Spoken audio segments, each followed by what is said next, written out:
Hello students, welcome to my channel. आज मैं आप सभी को इस वीडियो में चैप्टर नंबर 4 की एक्सरसाइज 4.3 का क्वेश्चन नंबर 4 करवाने जा रही हूँ। हमें दिया है, is the following situation possible, if so determine their present ages. The sum of the ages of two friends is 20 years. 4 years ago the product of their ages in years was 48।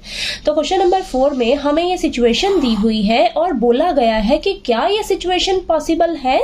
अगर ये situation possible है तो हमें present ages find out करनी होगी। ठीक है, तो सिचुएशन हमें दी हुई है कि दो फ्रेंड्स हैं, अगर इन दोनों फ्रेंड्स की एजेस का सम कर दिया जाए तो वो हमें किसके इक्वल दिया हुआ है, 20 ईयर्स के। यानी कि दोनों फ्रेंड्स की एज का सम हमें 20 ईयर्स दिया है। ठीक है, आगे बोला है कि 4 ईयर्स एगो, यानी कि 4 साल पहले जो इनकी उम्र रही होगी, अगर हम उनकी एजेस का प्रोडक्ट कर दें तो वो हमें किसके इक्वल दिया हुआ है, 48 के। ठीक है, तो अगर ये सिचुएशन पॉसिबल होगी तो इनका हमें प्रेजेंट एज फाइंड आउट करना होगा। ठीक है, तो चलिए स्टार्ट करते हैं।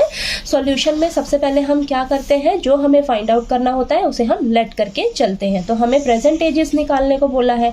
ठीक है, तो हम दोनों फ्रेंड्स की प्रेजेंट एज को लेट कर लेते हैं। तो चलिए सबसे पहले लिखेंगे यहाँ पर, let the present age of first friend. First friend की प्रेजेंट एज हम मान लेते हैं x ईयर।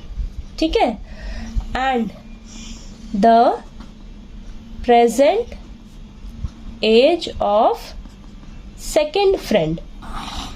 अब सेकेंड फ्रेंड की प्रेजेंट एज क्या होगी, हमें यहाँ पर इस लाइन को ध्यान से पढ़िए। हमें बोला है कि जो फर्स्ट और सेकेंड फ्रेंड, दो फ्रेंड्स है ना, यानी कि एक फर्स्ट फ्रेंड ये सेकेंड फ्रेंड, इन दोनों की एज का हमें सम किसके इक्वल दिया हुआ है, 20 ईयर्स के। तो फर्स्ट फ्रेंड की एज को मैंने क्या मान लिया, x ईयर। तो सेकेंड फ्रेंड की एज क्या निकलेगी आपके पास, देखिए सेकेंड फ्रेंड की एज आपके पास निकलेगी 20 माइनस x। ठीक है, तो यहाँ सेकेंड फ्रेंड की प्रेजेंट एज क्या निकल गई आपके पास, 20 माइनस x ईयर।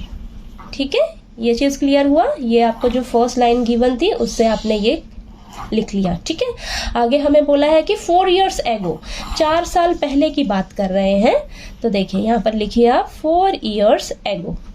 ठीक है, अब 4 साल पहले फर्स्ट फ्रेंड की एज क्या रही होगी, यहाँ पर लिखिए फर्स्ट फ्रेंड की एज क्या रही होगी, अभी उसकी उम्र क्या है, x ईयर है। 4 साल पहले क्या रही होगी, x माइनस 4 ईयर। ठीक है, एगो मतलब पास्ट की बात कर रहे हैं तो उम्र कम रही होगी ना। अब यहाँ पर देखिए सेकेंड फ्रेंड। ठीक है, अभी सेकेंड फ्रेंड की एज क्या है, 20 माइनस x। 4 साल पहले क्या रही होगी, 4 माइनस कर दीजिए। तो 20 और 4 आपस में माइनस होंगे तो यहाँ पर आएगा 16 माइनस x ईयर। ठीक है, तो फर्स्ट फ्रेंड की 4 साल पहले उम्र x माइनस 4 आ गई और सेकेंड फ्रेंड की 4 साल पहले उम्र कितनी आ गई आपके पास, 16 माइनस x ईयर। ठीक है, अब यहाँ पर इस लाइन को ध्यान से पढ़िए। आपको क्या बोला है, तो लिखिए अकॉर्डिंग टू क्वेश्चन, जो आपके पास 4 साल पहले जो दोनों की उम्र आई है उन दोनों का क्या कर दीजिए, प्रोडक्ट कर दीजिए, यानी कि आपस में मल्टीप्लाई कर दीजिए। तो देखिए क्या है आपके पास, x माइनस 4 और 16 माइनस x, इन दोनों का आप प्रोडक्ट कर दीजिए और वो हमें किसके इक्वल दिया हुआ है, 48 के। ठीक है, ये चीज क्लियर हुआ। अब इसको सॉल्व कर लेते हैं। ठीक है, तो क्या करिए आप, x को पहले 16 से मल्टीप्लाई करिए तो 16x आ जाएगा। देन फिर x को आप माइनस x से मल्टीप्लाई करिए तो माइनस का x स्क्वायर आ जाएगा। देन माइनस 4 को 16 से मल्टीप्लाई करेंगे तो हमारे पास क्या आएगा, माइनस का 64। देन माइनस 4 को माइनस x से मल्टीप्लाई करेंगे तो minus minus plus 4x is equal to 48 आ गया। ठीक है, अब देखिए x स्क्वायर वाली टर्म को पहले लिखिए तो आपके पास क्या है, माइनस का x स्क्वायर है, देन x वाली टर्म 16x है और प्लस का 4x है तो प्लस का 20x हो जाएगा और यहाँ माइनस का 64 बचेगा, प्लस का 48 है इक्वल टू के इधर, तो इस साइड आएगा तो माइनस का 48 हो जाएगा और यहाँ क्या बचेगा, 0। ठीक है, अब यहाँ पर आ जाएगा माइनस का x स्क्वायर और ये प्लस 20x और माइनस माइनस प्लस हो जाएगा, लेकिन साइन माइनस का रहेगा क्योंकि बड़ा नंबर आपका 64 है ना। ठीक है, तो माइनस का 112 आ जाएगा इज इक्वल टू 0।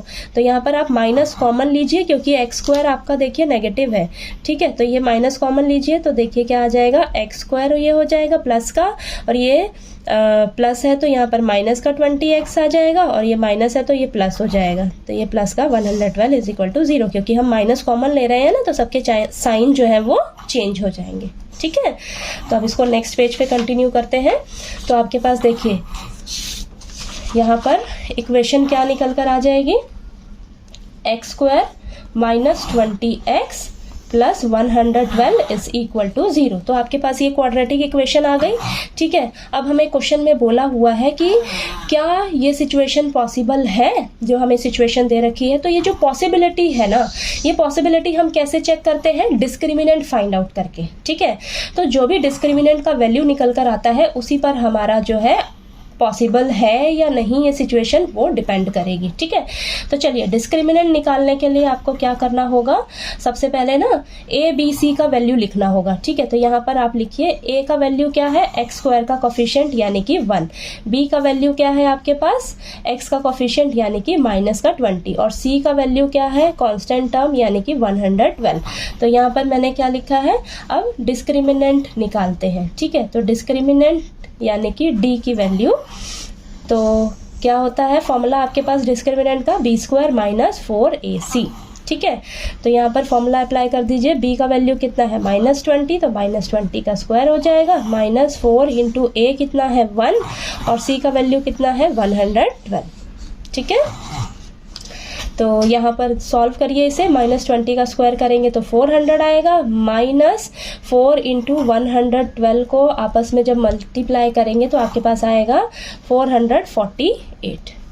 ठीक है, तो यहाँ पर आपके पास क्या आ जाएगा, इन दोनों को आपस में सॉल्व करेंगे तो आएगा आपके पास माइनस का 48, यानी कि d की वैल्यू आपके पास कितनी आ गई, माइनस 48। आपके पास ये नेगेटिव आ रही है, यानी कि d की जो वैल्यू है वो लेस देन 0 है। ठीक है, तो मैंने आपको इंट्रोडक्शन पार्ट में क्लियर करवाया हुआ है कि अगर डिस्क्रिमिनेंट का वैल्यू लेस देन 0 होता है तो इस केस में आपके रियल रूट्स नहीं निकलते हैं। ठीक है, तो आपके पास इस सिचुएशन के रियल रूट्स नहीं निकलेंगे, तो यहाँ पर लिखिए आप, हेंस